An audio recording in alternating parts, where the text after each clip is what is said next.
ക്ലാസ്സിലെ loss of combination ആണ് പഠിച്ചത് അല്ലെ. ലോസ് ഓഫ് കോമ്പിനേഷൻ നമ്മൾ പഠിച്ചു കഴിഞ്ഞു. അടുത്ത് നമുക്ക് പഠിക്കാനുള്ളത് അതെന്താണ്, കുറച്ചും കൂടി ഡീറ്റെയിൽഡ് ആയിട്ട് നമുക്ക് കറക്റ്റ് സം ബേസിക് കൺസെപ്റ്റിന്റെ ഉള്ളിലേക്ക് കടക്കുകയാണ്. മോൾ കൺസെപ്റ്റ്, അതുപോലെ കോൺസെൻട്രേഷൻ എക്സ്പ്രസ് ചെയ്യാനുള്ള മെത്തേഡുകളൊക്കെയാണ് നമുക്ക് ഇനി കവർ ചെയ്യാനുള്ളത്. ഓക്കെ, അപ്പൊ നമ്മൾ കഴിഞ്ഞ വീഡിയോയിൽ നമ്മൾ എന്ത് പറഞ്ഞിട്ടുണ്ടായി, ഡാൾട്ടൺസ് ആറ്റോമിക് തിയറി പഠിക്കേണ്ടായി. അപ്പൊ ഡാൾട്ടൺ ആറ്റോമിക് തിയറിയുടെ പോസ്റ്റ്ഗ്രേഡ്സ് ഒക്കെ പഠിച്ചു. അപ്പൊ നമ്മൾ പറഞ്ഞു matter is made up of tiny particles called atoms എന്ന് പറഞ്ഞു. അപ്പൊ ആറ്റംസ് ചെറിയ ചെറിയ പാർട്ടിക്കിൾ കൊണ്ട് മെയ്ഡ് ചെയ്തിരിക്കുന്നതാണ്. അവരെയാണ് നമ്മൾ ആറ്റംസ് എന്ന് പറയുന്നത്. അല്ലെങ്കിൽ ആറ്റംസ് ഓർ മോളിക്യൂൾസ് എന്നാണ് പറയുന്നത്. ആറ്റംസ് ഓർ മോളിക്യൂൾ ആണ്. സബ്സ്റ്റൻസ് എന്ന് പറയുന്നത് ചെറിയ ചെറിയ കണങ്ങളെ കൊണ്ട്, അല്ലെങ്കിൽ മാറ്റർ എന്ന് പറയുന്നത് ചെറിയ ചെറിയ കണങ്ങളെ കൊണ്ട് നിർമ്മിതമാണ്. അവരെ നമ്മൾ ആറ്റംസ് ഓർ മോളിക്യൂൾസ് എന്ന് പറയാൻ പഠിച്ചു. അപ്പൊ എന്താണ് ആറ്റം, എന്താണ് മോളിക്യൂൾ എന്നുള്ളതാണ് നമ്മൾ ഇന്ന് ആദ്യം പരിചയപ്പെടാനായിട്ട് പോകുന്നത്. അപ്പൊ എന്താണ് ആറ്റം, എന്താണ് മോളിക്യൂൾ എന്ന് നോക്കാം. അപ്പൊ നോക്കുക, എന്താ ആറ്റം ആൻഡ് മോളിക്യൂൾ ആണല്ലോ. എന്താണ് ആറ്റം ആൻഡ് മോളിക്യൂൾ, ഇതാണ് നമ്മൾ ഇന്ന് പഠിക്കാനായിട്ട് പോകുന്നത്. അപ്പൊ തുടങ്ങാം. ആറ്റംസിനും മോളിക്യൂൾ എന്താണെന്ന് ആദ്യം അവരുടെ ഡെഫിനേഷൻ നമുക്കൊന്ന് നോക്കാം. അപ്പൊ മക്കളെ, ആറ്റം ആൻഡ് മോളിക്യൂളിന്റെ ഡെഫിനേഷൻ ആണ് ബോർഡിൽ എഴുതിയിരിക്കുന്നത്. അപ്പൊ ആറ്റം എന്ന് പറയുന്നത് നമ്മൾ പറഞ്ഞു എന്താണ്, ഒരു മാറ്ററിന്റെ ഏറ്റവും ഇൻഡിവിസിബിൾ ആയിട്ടുള്ള ഒരു പാർട്ടിക്കിൾ ആണ് ആറ്റം എന്നുള്ളതാണ് ആര് പറഞ്ഞത്, നമ്മുടെ ജോൺ ഡാൾട്ടൺ പറഞ്ഞത്. ഇനി ആറ്റത്തിനുള്ള വേറൊരു ഡെഫിനേഷൻ ആണ് പറയുന്നത്. Atom is the smallest particle of an element. ഒരു എലമെന്റിന്റെ ഏറ്റവും ചെറിയ പാർട്ടിക്കിളിനെയാണ് നമ്മൾ ആറ്റം എന്ന് പറയുന്നത്. അപ്പൊ അതിന്റെ ഡെഫിനേഷൻ നോക്കാം. എന്താണ്, the smallest particle of an element or may not have independent existence. അപ്പൊ ഇൻഡിപെൻഡന്റ് എക്സിസ്റ്റൻസിന് വേണ്ടിയിട്ട് എന്താണ്, ഏറ്റവും ചെറിയ കണികയാണ് ആരുടെ, എലമെന്റിന്റെ. ഒരു എലമെന്റിന്റെ ഏറ്റവും ചെറിയ കണികേനാണ് നമ്മൾ എന്ന് പറയുന്നത് ആറ്റം എന്ന് പറയുന്നത്. ഓക്കെ, കിട്ടിയില്ല മക്കളെ. ഇനി മോളിക്യൂൾ എന്ന് പറയുന്നത് സ്മോളസ്റ്റ് പാർട്ടിക്കിൾ ഓഫ് എ എന്താണ്, സബ്സ്റ്റൻസ്. ഒരു സബ്സ്റ്റൻസിന്റെ സ്മോളസ്റ്റ് പാർട്ടിക്കിളിനെയാണ് നമ്മൾ പറയുന്നത് മോളിക്യൂൾ എന്ന് പറയുന്നത്. അപ്പൊ എന്താണ്, the smallest particle of A substance which is capable of independent existence. അപ്പൊ ഇൻഡിപെൻഡന്റ് എക്സിസ്റ്റൻസിന് വേണ്ടി ഉള്ള ഒരു സബ്സ്റ്റൻസിന്റെ ഏറ്റവും ചെറിയ പാർട്ടിക്കിളിനെയാണ് നമ്മൾ എന്ന് പറയുന്നത് മോളിക്യൂൾ എന്ന് പറയുന്നത്. അപ്പൊ എലമെന്റിന്റെ ഇൻഡിപെൻഡന്റ് എക്സിസ്റ്റൻസിന് വേണ്ടിയിട്ടുള്ള ഏറ്റവും ചെറിയ കണികയാണ് ആരെന്ന് പറയുന്നത്, ആറ്റം എന്ന് പറയുന്നത്. ഇനി സബ്സ്റ്റൻസിന്റെ ഇൻഡിപെൻഡന്റ് എക്സിസ്റ്റൻസിന് വേണ്ടിയിട്ടുള്ള ഏറ്റവും ചെറിയ പാർട്ടിക്കിളിനെയാണ് നമ്മൾ പറയുന്നത് മോളിക്യൂൾ എന്ന് പറയുന്നത്. അപ്പോ ഈ മോളിക്യൂളിനെ may be classified in two. Molecule can be classified in two ആണ്. മോളിക്യൂൾ രണ്ടായിട്ടാണ് ക്ലാസിഫൈ ചെയ്യുന്നത്. Homoatomic molecules and heteroatomic molecules. അപ്പോ എന്താണ് ഈ homoatomic and heteroatomic molecule എന്ന് നമുക്ക് നോക്കാം. അപ്പോ ഹോമോ ആറ്റോമിക് മോളിക്യൂൾ എന്ന് പറയുന്നത് ആ molecule made up of same atoms, അല്ലെങ്കിൽ the molecule made up of same element കൊണ്ട് മെയ്ഡ് ചെയ്തിട്ടുള്ള മോളിക്യൂൾസിനെയാണ് നമ്മൾ പറയുന്നത് ഹോമോ ആറ്റോമിക് മോളിക്യൂൾ എന്ന് പറയുന്നത്. ഹോമോ ആറ്റോമിക് മോളിക്യൂൾ എന്ന് പറയുന്നത് എന്താണ്, molecules made by same elements കൊണ്ട് മെയ്ഡ് ചെയ്തിട്ടുള്ള മോളിക്യൂൾസിനെയാണ് നമ്മൾ പറയുന്നത് ഹോമോ ആറ്റോമിക് മോളിക്യൂൾസ് എന്ന് പറയുന്നത്. അപ്പൊ ഹോമോ ആറ്റോമിക് മോളിക്യൂൾ എക്സാമ്പിൾ ആയിട്ട് നമുക്ക് പറയാണ് ഹൈഡ്രജൻ ഉണ്ട്, ഓക്സിജൻ ഉണ്ട്, ഓസോൺ, നൈട്രജൻ. ഇതൊക്കെ നമുക്ക് എന്താണ് ഹോമോ ആറ്റോമിക് മോളിക്യൂളിനെ എക്സാമ്പിൾ ആയിട്ട് പറയാനായിട്ട് പറ്റും. അപ്പോൾ ടു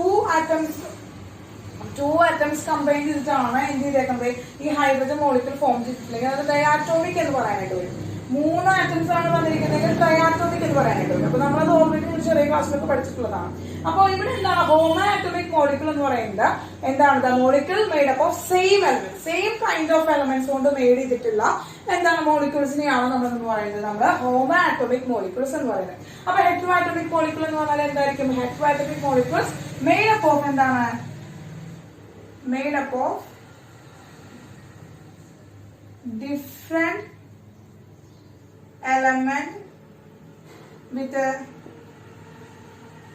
different atomicity. എന്താണ്, എലമെന്റിനെ ഡിപെൻഡ് ചെയ്തിട്ട് ഡിപെൻഡ്സ് ഓഫ് എന്താണ് ഡിഫറെന്റ് ആറ്റോമൈസിറ്റി. അപ്പൊ ഡിഫറെന്റ് ആറ്റോമൈസിറ്റിയിലുള്ള ഡിഫറെന്റ് എലമെന്റുകൾ കമ്പൈൻ ചെയ്തിട്ട് ഫോം ചെയ്തിരിക്കുന്ന മോളിക്യൂൾസിനെയാണ് നമ്മൾ എന്ന് പറയുന്നത് ഹെറ്ററോ ആറ്റോമിക് മോളിക്യൂൾ എന്ന് പറയുന്നത്. ഹെറ്ററോ ആറ്റോമിക് മോളിക്യൂൾസ് എന്ന് പറയുന്നത് ഫോർ എക്സാമ്പിൾ നമുക്ക് എന്താ H2O, CO2, CH4. അപ്പൊ നോക്കൂ, 2 ഹൈഡ്രജനും 1 ഓക്സിജനും കൂടി വാട്ടർ മോളിക്യൂൾ ഉണ്ടായേക്കാണ്. ഒരു കാർബണും 2 ഓക്സിജൻ മോളിക്യൂളും ചേർന്ന് അവിടെ എന്തായി ഒരു കാർബൺ ഡൈ ഓക്സൈഡിന്റെ മോളിക്യൂൾ ഉണ്ടായേക്കാണ്. CH4 എന്താണ്, ഒരു കാർബണും 4 ഹൈഡ്രജനും കൂടി ചേർന്ന് ഒരു മീഥൈന്റെ മോളിക്യൂൾ ഉണ്ടായേക്കാണ്. മീഥൈൻ മോളിക്യൂൾ ഉണ്ടായേക്കാണ്. അപ്പൊ ഇത്രയാണ് നമ്മൾ എന്താണ് ആറ്റം ആൻഡ് മോളിക്യൂൾ എന്ന് പറഞ്ഞു കഴിഞ്ഞാൽ എന്താണ് ആറ്റം, എന്താണ് മോളിക്യൂൾ എന്നുള്ളത് മനസ്സിലാക്കി വെക്കുക. ആറ്റം എന്ന് പറഞ്ഞു കഴിഞ്ഞാല് എന്താണ്, ഒരു എലമെന്റിന്റെ ഏറ്റവും സ്മോളസ്റ്റ് പാർട്ടിക്കിൾ ആണ് നമ്മൾ എന്ന് പറയുന്നത് ആറ്റം എന്ന് പറയുന്നത്. മോളിക്യൂൾ എന്ന് പറയുന്നത് ഒരു സബ്സ്റ്റൻസിന്റെ ഏറ്റവും ചെറിയ സ്മോളസ്റ്റ് പാർട്ടിക്കിൾ ആണ്. അതായത് അവന് എക്സിസ്റ്റ് ചെയ്യാൻ, ഇൻഡിപെൻഡന്റ് ആയിട്ട് എക്സിസ്റ്റ് ചെയ്യാൻ പറ്റുന്ന ഏറ്റവും ചെറിയ ആളെയാണ്, ഏറ്റവും ചെറിയ പാർട്ടിക്കിളിനെയാണ് നമ്മൾ എന്ന് പറയുന്നത് മോളിക്യൂൾ എന്ന് പറയുന്നത്. അപ്പോ ആ ഒരു ഡിഫറൻസ് മനസ്സിലാക്കി വെക്കാം മക്കളെ. ഇതൊന്ന് നോട്ട് ചെയ്തെടുത്തോ. അപ്പൊ മക്കളെ, അടുത്ത് നമ്മള് ആറ്റോമിക് മാസ് യൂണിറ്റിനെ കുറിച്ച് പഠിക്കാനാണ് പോകുന്നത്. എന്താ നമ്മള് atomic mass unit. Atomic mass unit. ഈ ആറ്റോമിക് മാസ് യൂണിറ്റ് നമ്മള് AMU എന്നാണ് പറയുന്നത്. എന്താണ് പറയുക മക്കളെ? AMU. ആറ്റോമിക് മാസ് യൂണിറ്റ് നമ്മള് ഷോർട്ട് ആക്കി AMU എന്നാണ് പറയുന്നത്. എന്താണ് ആറ്റോമിക് മാസ് യൂണിറ്റ് എന്ന് വെച്ചിട്ടുണ്ടെങ്കിൽ a mass exactly equal to the mass of 1/12 mass of carbon 12 atom. അതായത് ഒരു കാർബൺ 12 ആറ്റമാണ്. കാർബൺ 12 ആറ്റം എന്നെടുത്ത് പറയാനുള്ള കാരണം എന്ന് വെച്ച് കഴിഞ്ഞാല് കാർബണിന് അതിന്റെ ഐസോടോപ്സും ഐസോബാർസും ഒക്കെ ഉണ്ട്. അപ്പോ കാർബൺ 12 ആറ്റോമിക് മാസിലുള്ള ഒരു കാർബൺ ആറ്റത്തിന്റെ 1/12 മാസിനെയാണ് നമ്മൾ എന്ന് പറയുന്നത് 1 AMU എന്ന് പറയുന്നത്. എന്താണ്? A mass exactly equal to 1/12 mass of the carbon 12 atom. Carbon 12 ആറ്റത്തിലെ 1/12 മാസ് ഓഫ് ദി എന്താണ് 1/12 മാസിനെയാണ് നമ്മൾ എന്ന് പറയുന്നത് AMU എന്ന് പറയുന്നത്. അപ്പൊ എന്താണ് മക്കളെ? A mass is exactly A mass is exactly equal to 1/12 mass of the carbon 12 atom.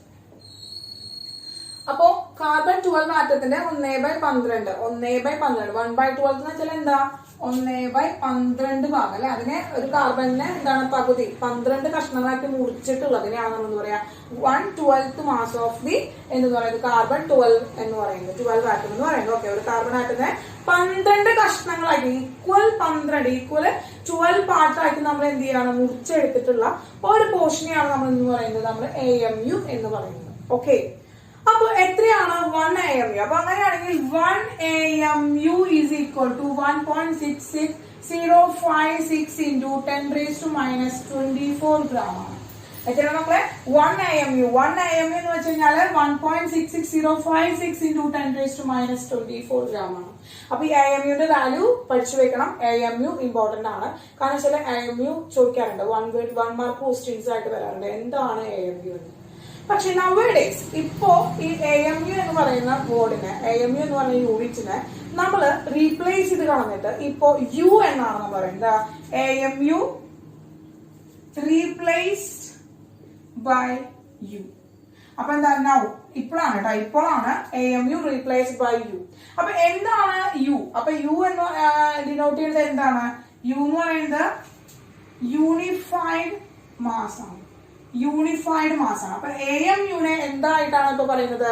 Unified mass ആയിട്ടാണ് ഇപ്പൊ നമ്മള് ഡിനോട്ട് ചെയ്യുന്നത്. യൂണിഫൈഡ് മാസ് ആയിട്ടാണ് ഇപ്പൊ നമ്മൾ പറയുന്നത്. ഓക്കെ, അപ്പൊ എന്താണ് AMU ആണ് നമ്മൾ മനസ്സിലാക്കിയ എന്താണ്? ഒരു കാർബൺ 12 ആറ്റത്തിന്റെ 12 കഷ്ണങ്ങളിൽ ഒരു കഷ്ണത്തിന്റെ മാസിനെയാണ് നമ്മൾ എന്ന് പറയുന്നത് 1 AMU എന്ന് പറയുന്നത്. ആ 1 AMU എത്രയാണ്? 1.66056 into 10⁻⁻24 gram ആണ്. ഇപ്പോ നമ്മൾ AMUന് പകരം യൂണിഫൈഡ് മാസ് എന്നാണ് നമ്മൾ എന്ത് ചെയ്യുന്നത് പറയുന്നത്.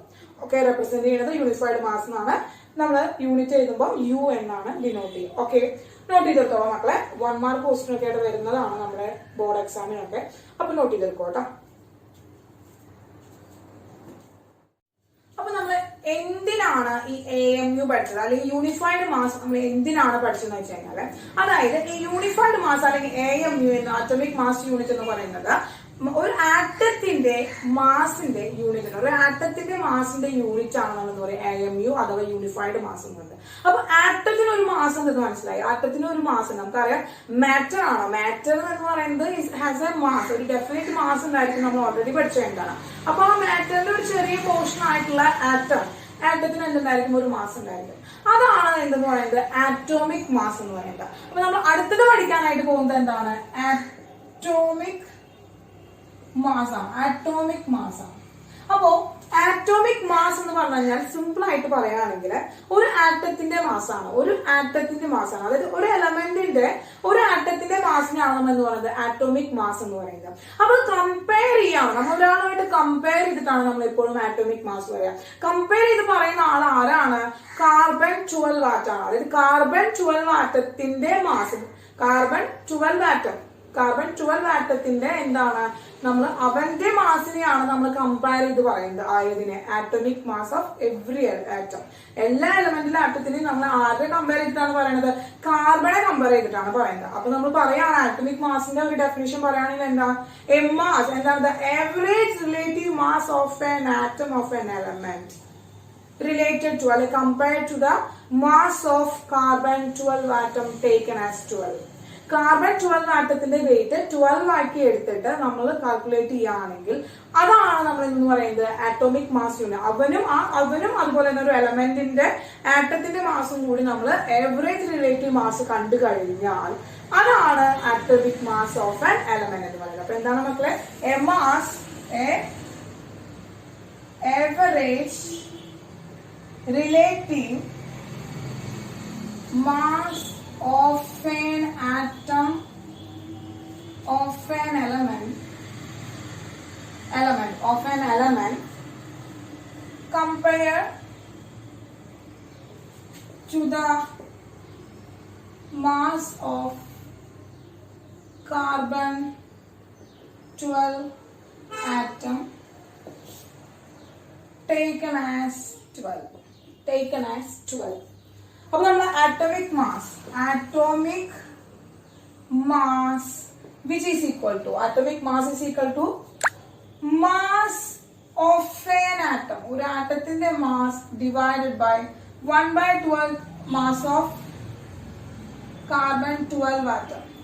കാർബൺ 12 ആറ്റത്തിന്റെ mass 1/12 mass of a carbon 12 ആറ്റമാണ്. പിന്നെ മക്കളെ, അപ്പൊ ഇതാണ് നമ്മൾ എന്ന് പറയുന്നത് ആറ്റോമിക് മാസ് യൂണിറ്റ്. അപ്പൊ ഇതാണ് നമ്മൾ എന്ന് പറയുന്നത് ആറ്റോമിക് മാസ് യൂണിറ്റ് എന്ന് പറയുന്നത്. അപ്പൊ ആറ്റോമിക് മാസ് യൂണിറ്റിന്റെ ആറ്റോമിക് മാസ് എന്ന് പറയുന്നതാണ് ഇത്. ആറ്റോമിക് മാസ് എന്ന് പറയുന്നതാണ്. അപ്പൊ ഈ ആറ്റോമിക് മാസിന്റെ യൂണിറ്റ് എന്താണ്, ആറ്റോമിക് മാസിന്റെ യൂണിറ്റ് ആണ് എന്താണ്, AMU. ഇപ്പൊ നമ്മൾ എന്താണ് യു ആയിട്ടാണ് പറയുന്നത്, യൂണിഫൈഡ് മാസ് ആയിട്ടാണ് പറയുന്നത്. അപ്പൊ നമ്മൾ പറയുകയാണെങ്കിൽ ഇപ്പൊ ഓക്സിജന്റെ ആറ്റോമിക് മാസ് ആണ്, ഓക്സിജന്റെ 16 ആണ്. അപ്പൊ നമ്മൾ പറയാണ് ഹൈഡ്രജൻ 1, ഹീലിയം എത്രയാണ് ആറ്റോമിക് മാസ് എന്ന് പറയുന്നത് 4, ഓക്സിജൻ 16, കാർബൺ 12, നൈട്രജൻ 14, സൾഫർ 32. നിങ്ങൾ പഠിച്ചിട്ടുണ്ടല്ലേ, ചെറിയ ക്ലാസ്സിലൊക്കെ പഠിച്ചിട്ടുള്ളതാണ്. പിന്നെ എന്താണ്, പിന്നെ ഏതൊക്കെയാണ്, സോഡിയം 23, മാഗ്നീഷ്യം 24, കോപ്പർ 40 എന്നൊക്കെ പറയുന്നത്. ഇതൊക്കെ എന്താണ്, ഇതൊക്കെ നമ്മൾ ഏതിനാണ് പറയാ, യൂണിഫൈഡ് മാസിലാണ് പറയാം. ഇതൊക്കെ നമ്മൾ യൂണിഫൈഡ് മാസിലാണ് ആറ്റോമിക് മാസ് പറയാം. യൂണിഫൈഡ് മാസിലാണ് ആറ്റോമിക് മാസ് പറയാം. ഇനി ഈ ആറ്റോമിക് മാസിനെ നമ്മൾ ഗ്രാമിലാണ്, യൂണിഫൈഡ് മാസിന് പകരം ഗ്രാമിലാണ് എക്സ്പ്രസ് ചെയ്യുന്നതെങ്കിൽ, ആ മാസ് ഗ്രാം യൂണിറ്റിലാണ് നമ്മൾ എക്സ്പ്രസ് ചെയ്യുന്നതെങ്കിൽ നമ്മൾ അതിനെ ഗ്രാം ആറ്റോമിക് മാസ് എന്ന് പറയും. എന്ത് പറയും മക്കളെ, gram atomic mass. Gram atomic mass എന്താണ്, atomic mass expressed in gram. ഗ്രാമിൽ എക്സ്പ്രസ് ചെയ്യണം. അതായത് ഗ്രാം ആറ്റം എന്ന് പറയും. ഗ്രാം ആറ്റം അത്രയും ഗ്രാം ആറ്റമാണ് എന്ന് നമുക്ക് പറയാനായിട്ട് പറ്റും. അതായത് ഇപ്പൊ 16 യൂണിഫൈഡ് മാസ് ഉള്ള ഓക്സിജന്റെ ഗ്രാം ആറ്റോമിക് മാസ് എത്രയാണ്? ഓക്സിജന്റെ ഗ്രാം ആറ്റോമിക് മാസ് 16 ഗ്രാം ആണ്. കാർബണിന്റെ ഗ്രാം ആറ്റോമിക് മാസ് 12 ഗ്രാം ആണ്. നൈട്രജന്റെ 14 ഗ്രാം ആണ്. അപ്പൊ ഗ്രാം ആറ്റോമിക് മാസ് എന്ന് പറഞ്ഞാൽ സിമ്പിൾ ആയിട്ട് പറയുകയാണെങ്കിൽ എന്താണ് നമ്മൾ പറയുന്നത്? എന്താണ് atomic mass expressed in gram. Atomic mass expressed in gram. അപ്പൊ ആറ്റോമിക് മാസ് എന്നാണ് കേട്ടോ ATM എഴുതിയിരിക്കുന്നത്. അപ്പൊ ഈ ഷോർട്ട് ഫോംസ് ഒക്കെ ഇടുമ്പോൾ ATM എഴുതിയിട്ടുണ്ടെങ്കിൽ ആറ്റോമിക് മാസ് ആണെന്ന് ഓർത്ത് വയ്ക്കുക കേട്ടോ. അപ്പൊ atomic mass expressed in gram ആണ്. ഗ്രാമില് എക്സ്പ്രസ് ചെയ്യുകയാണെങ്കിൽ നമ്മൾ ഗ്രാം ആറ്റോമിക് മാസ് എന്ന് പറയുന്നത് നമുക്ക് ഗ്രാം ആറ്റോമിക് മാസ്. ഇനി ഗ്രാം ആറ്റോമിക് മാസ് നമ്മൾ GAM എന്ന് നമുക്ക് പറയാനുണ്ട്. എന്തുകൊണ്ട് മക്കളെ? GAM ഗ്രാം ആറ്റോമിക് മാസ് ആണ്. ഓക്കെ മക്കളെ, അപ്പൊ കിട്ടിയില്ലേ എന്താണ് ആറ്റോമിക് മാസ് എന്ന് കിട്ടിയില്ലേ? അപ്പൊ ആ ആറ്റോമിക് മാസിനെ നമ്മൾ എന്ത് ചെയ്യാണ്? ഗ്രാമിൽ എക്സ്പ്രസ് ചെയ്യുകയാണെങ്കിൽ നമ്മൾ എന്ത് പറയുന്നു? ഗ്രാം ആറ്റോമിക് മാസ് എന്ന് പറഞ്ഞു. മനസ്സിലായില്ല? അപ്പൊ അതൊന്ന് നോട്ട് ചെയ്ത് വെച്ചോളാം. കുറച്ച് എലമെന്റുകളുടെ ആറ്റോമിക് മാസ് ആണ് നമ്മൾ എഴുതിയിട്ടുള്ളത്.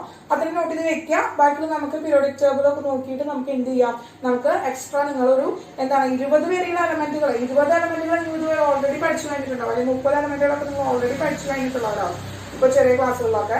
ഇനി നമുക്ക് അതിന്റെ എണ്ണം, ആ എലമെന്റുകളുടെ ഒക്കെ എണ്ണം കൂട്ടി കൂട്ടി കൂട്ടി കൂട്ടി വരിക കേട്ടോ മക്കളെ. അപ്പൊ നമുക്ക് അടുത്ത ടോപ്പിക്കിലേക്ക് കിടക്കാം. ഒന്ന് നോട്ട് ചെയ്തെടുത്തോളൂ. അപ്പൊ മക്കളെ, അടുത്ത് നമ്മൾ ഒരു മോളിക്യൂളിന്റെ മാസ് പഠിക്കാനായിട്ട് പോവാണ്. അപ്പൊ ഒരു മോളിക്യൂളിന്റെ മാസ് ആണ്. ഒരു മോളിക്യൂളിന്റെ മാസ് നമ്മൾ കണ്ടുപിടിക്കുമ്പോൾ അത് നമ്മൾ മോളിക്യുലർ മാസ് എന്ന് പറയും. എന്താ പറയാ മക്കളെ? Molecular mass. Okay, molecular mass ആണ്. അപ്പൊ മോളിക്യുലർ മാസ് എന്ന് പറഞ്ഞാൽ എന്താണ്? ഒരു സബ്സ്റ്റൻസിന്റെ മോളിക്യൂളിന്റെ മാസ് ആണ് which compared to the mass of the carbon 12 atom taken as 12. Carbon 12 ആറ്റത്തിന്റെ മാസിനോട് നമ്മൾ കമ്പയർ ചെയ്തുകൊണ്ട് ഏവറേജ് റിലേറ്റീവ് മാസ് കണ്ടുപിടിക്കുകയാണ് എങ്കിൽ, ഒരു സബ്സ്റ്റൻസിന്റെ മോളിക്യൂളിന്റെ ഏവറേജ് റിലേറ്റീവ് മാസ് കണ്ടുപിടിക്കുകയാണെങ്കിൽ അതിനെയാണ് നമ്മൾ മോളിക്യുലർ മാസ് എന്ന് പറയുന്നത്. അപ്പൊ അവിടെ നമ്മൾ റിലേറ്റ് ചെയ്തുകൊണ്ട് എക്സ്പ്രസ് ചെയ്യുന്നത് ആരെയാണ്? 1/12 mass of a carbon atom. എത്രയാണ് മക്കളെ? 1/12 മാസ് ഓഫ് എ കാർബൺ 12 ആറ്റത്തിന് തന്നെയാണ് കമ്പയർ ചെയ്യുന്നത്. ഓക്കെ, അപ്പൊ എന്താണ് average relative mass of a molecule of a substance is compared to the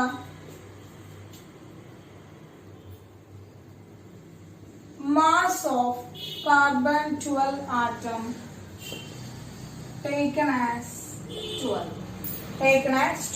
okay, അപ്പൊ നേരത്തെ പോലെ തന്നെ എന്താണ്? കാർബൺ 12 ആറ്റത്തിന്റെ 1/12 കാർബൺ മാസ് ഉണ്ട്. 1/12 മാസ് കാർബണിന്റെ 1/12 മാസിന്റെ എന്ത് ചെയ്യാണ് നമ്മൾ? അതിനെ റിലേറ്റ് ചെയ്തുകൊണ്ട് പഠിക്കുകയാണ്. അതിനെ റിലേറ്റ് ചെയ്തുകൊണ്ട് പറയുന്നതിനെയാണ് നമ്മൾ എന്ന് പറയുന്നത് മോളിക്കുലർ മാസ് എന്ന് പറയുന്നത്. ഓക്കെ, അപ്പൊ ഇതിന്റെ യൂണിറ്റും എന്തെന്നെയാണ്? യൂണിറ്റും AMU അല്ലെങ്കിൽ യൂണിഫൈഡ് മാസ് ആയിട്ട് പറയാം. AMU അല്ലെങ്കിൽ യൂണിഫൈഡ് മാസ് ആയിട്ട് പറയാനായിട്ട് പറ്റും. അപ്പൊ നമുക്ക് പറയാണ് കാർബൺ ഡൈ ഓക്സൈഡിന് 44 AMU ആണ് ഇതിന്റെ molecular mass. The molecular mass of carbon dioxide എന്ന് പറയുന്നത് 44 AMU ആണ്. അതായത് കമ്പയർ ചെയ്ത് നോക്കുമ്പോൾ 1/12 കാർബൺ ആറ്റത്തിന്റെ എത്രയാണ്? 44 ടൈംസ് ആണ് ആരെന്ന് പറയുന്നത്? 44 ടൈംസ് ആണ് കാർബൺ ഡൈ ഓക്സൈഡിന്റെ മോളിക്കുലർ മാസ് എന്ന് പറയുന്നത്. അങ്ങനെ കമ്പയർ ചെയ്ത് പറയണം നമ്മൾ. ഓക്കെ, അപ്പോ അതാണ്. ഇനി നമ്മൾ വാട്ടറിലാണ് പറയുന്നത് H2O മോളിക്കുലർ മാസ് എന്ന് പറയുന്നത് 18 ആണ്. ഓക്കെ, ഇനി അമോണിയ NH3 എന്ന് പറയുന്നത് 17 യൂണിഫൈഡ് മാസ് ആണ്, അല്ലെ AMU ആണ്. അപ്പൊ ഇവരുടെ നമ്മൾ കാണാതെ പഠിച്ചു വെക്കണോ? ഇനി വേണ്ട, കാണാതെ പഠിച്ചു വെക്കണ്ട. കാരണം വെച്ചാല് ഒരു മോളിക്യൂളിലുള്ള ആറ്റംസിന്റെ ആറ്റോമിക് മാസിന്റെ ടോട്ടൽ ആണ്, അല്ലെങ്കിൽ സമ്മിനാണ് നമ്മൾ എന്ന് പറയുന്നത് മോളിക്കുലർ മാസ് എന്ന് പറയുന്നത്. ഇത് ഒരു മോളിക്കുലർ മാസ് കണ്ടുപിടിക്കാൻ പറഞ്ഞാൽ എന്റെ മക്കളെ എന്ത് ചെയ്താൽ മതി? അതിലടങ്ങിയിരിക്കുന്ന ആറ്റംസിന്റെ ആറ്റോമിക് മാസിന്റെ സമ്മ് കണ്ടുപിടിച്ചാൽ, ആറ്റോമിക് മാസിന്റെ സമ്മ് കണ്ടുപിടിച്ചാൽ മതി. ആ സമ്മായിരിക്കും എന്ന് പറയുന്നത് മോളിക്കുലർ മാസ് എന്ന് പറയുന്നത്. കിട്ടിയ മക്കളെ? അപ്പൊ നമുക്ക് മോളിക്കുലർ മാസിന്റെ ഇക്വേഷൻ ഇതാണെങ്കിൽ molecular mass is equal to എന്ന് പറയുന്നത് സിഗ്മ. അപ്പൊ ഈ സിഗ്മ എന്ന് പറയുന്ന സൈൻ ഇൻഡിക്കേറ്റ് ചെയ്യുന്നതാണ് സം എന്ന് പറയുന്നതാണ്. അപ്പൊ നമ്പർ ഓഫ് ആറ്റംസ് പ്ലസ് എന്താണ്? നമ്പർ ഓഫ് ആറ്റംസ് പ്ലസ് അല്ല, number of atoms into atomic mass of each atom. എന്താണ്? നമ്പർ ഓഫ് ആറ്റം അതുപോലെ തന്നെ atomic mass of each atom, ഓരോ ആറ്റത്തിന്റെ ആറ്റോമിക് മാസും തമ്മിൽ നമ്മൾ എന്താണ് മൾട്ടിപ്ലൈ ചെയ്തിട്ടുള്ള അതിന്റെ സമ്മാണ് നമ്മൾ എന്ന് പറയുന്നത് മോളിക്കുലർ മാസ് എന്ന് പറയുന്നത്. അപ്പൊ ഇത് വെച്ചിട്ട് എന്ത് ചെയ്താൽ മതി, മോളിക്കുലർ മാസ് കണ്ടുപിടിച്ചാൽ മതി. ഇത് വെച്ചിട്ട് മോളിക്കുലർ മാസ് കണ്ടുപിടിച്ചാൽ മതി. അപ്പൊ ഒരു എക്സാമ്പിൾ ആയിട്ട് ടീച്ചർ എങ്ങനെയാണ് കാർബൺ ഡൈ ഓക്സൈഡിന്റെ മോളിക്കുലർ മാസ് കിട്ടിയെന്ന് പറഞ്ഞുതരാം. അപ്പൊ കാർബൺ ഡൈ ഓക്സൈഡിന്റെ മോളിക്കുലർ മാസ് എന്ന് പറയുന്നത് ഇപ്പൊ എത്രയാണ് 44 എന്ന് കിട്ടില്ല. എങ്ങനെയാ നോക്കാം. അപ്പൊ കാർബൺ ഇവിടെ എത്ര ഉണ്ട് മക്കളെ, ഒരെണ്ണം ഉണ്ട്. അപ്പൊ നമ്പർ ഓഫ് കാർബൺ ആറ്റം എത്രയാ, 1 ആണ്. നമ്പർ ഓഫ് കാർബൺ ആറ്റം 1 ആണ്. ഇൻറ്റു അവന്റെ atomic mass of a carbon atom. Atomic mass of a carbon atom എത്രയാണ് മക്കളെ, atomic mass of carbon atom 12 ആണ്. അപ്പൊ 1 into 12 സിഗ്മ ഓഫ് അല്ല പറയുന്നത്. അപ്പൊ പ്ലസ് 1. ഇനി ആരാണത്, 2 ഓക്സിജൻ ഉണ്ട് അല്ലെ. അപ്പൊ എത്രയാണ് ഓക്സിജൻ നമ്പർ, ഓക്സിജൻ നമ്പർ 2 ആണ്. 2 ഓക്സിജന്റെ ആറ്റംസ് ആണുള്ളത്. ഇനി ഒരു ഓക്സിജന്റെ ആറ്റോമിക് മാസ് എത്രയാണ് മക്കളെ, ഇൻറ്റു 16 ആണ്. അപ്പൊ എത്രയാണ്, 12 plus 32 is equal to 44 AMU. മനസ്സിലായോ, എങ്ങനെയാണ് കിട്ടിയെന്ന് മനസ്സിലായല്ലോ. ആറ്റോമിക് മാസുകളുടെ എന്താണ് atomic mass into number of atoms, അതിന്റെ സമ്മ് ചെയ്താൽ മതി. നമ്മൾ സമ്മ് ചെയ്താൽ നമുക്ക് എന്ത് കിട്ടി, മോളിക്കുലർ മാസ് ചെയ്യാനായിട്ട് കിട്ടും. മക്കൾക്ക് അറിയാവുന്ന കാര്യം തന്നെയാണ്, നിങ്ങൾ ചെറിയ ക്ലാസ്സുകളിലൊക്കെ പഠിച്ചിട്ടുള്ളത് തന്നെയാണ്. അപ്പൊ ഒന്നുകൂടി ഓർമ്മിപ്പിച്ചോന്നേ ഉള്ളൂ കേട്ടോ. ഇനി നോക്കുക, അടുത്തത് നമ്മള് പറയാണ്, ഇവിടെ നമ്മൾ AMUലാണ് ഈ മാസ് ഞാൻ എന്ത് ചെയ്തത്, എക്സ്പ്രസ് ചെയ്തത്. ഇനി ഞാനത് 44 ഗ്രാം എന്ന് പറയാണ്. അപ്പോ മോളിക്കുലർ മാസിനെ എക്സ്പ്രസ്ഡ് ഇൻ ഗ്രാം, മോളിക്കുലർ മാസിനെ എക്സ്പ്രസ്ഡ് ഇൻ ഗ്രാം. അപ്പൊ മോളിക്കുലർ മാസിനെ ഗ്രാമിൽ എക്സ്പ്രസ് ചെയ്യുകയാണെങ്കിൽ നമ്മൾ എന്ത് പറയുന്നു, ഗ്രാം മോളിക്കുലർ മാസ് എന്ന് പറയുന്നു. മക്കളെ ഗ്രാം മോളിക്കുലർ മാസ് എന്ന് പറയുന്നു. മാസ് എന്താണ്, molecular mass expressed in grams. എന്താണ് മക്കളെ, molecular mass expressed in gram, expressed in gram. Molecular mass ഗ്രാമിൽ എക്സ്പ്രസ് ചെയ്യുകയാണെങ്കിൽ ഗ്രാം മോളിക്യൂൾ എന്ന് പറയാം. എന്ത് പറയാം നമ്മള്, ഗ്രാം മോളിക്യൂൾ എന്നും പറയാനായിട്ട് സാധിക്കും. ഗ്രാം മോളിക്യൂൾ എന്ന് പറയാനായിട്ട് സാധിക്കും. അപ്പോ 44 ഗ്രാം ആണ് ആരുടെ, CO2ന്റെ. ഇനി H2O എത്രയായിരിക്കും, 18 ഗ്രാം ആയിരിക്കും. അമോണിയയുടെ എത്രയായിരിക്കും, 17 ഗ്രാം ആയിരിക്കും. അപ്പൊ നമ്മൾ ഗ്രാമിൽ എക്സ്പ്രസ് ചെയ്യാനായിട്ട് സാധിക്കും, ഗ്രാമിൽ എക്സ്പ്രസ് ചെയ്യാനായിട്ട് സാധിക്കും. അപ്പൊ അതിന്റെ ഷോർട്ട് ഫോം ആയിട്ട് നമുക്ക് എന്ത് പറയാം,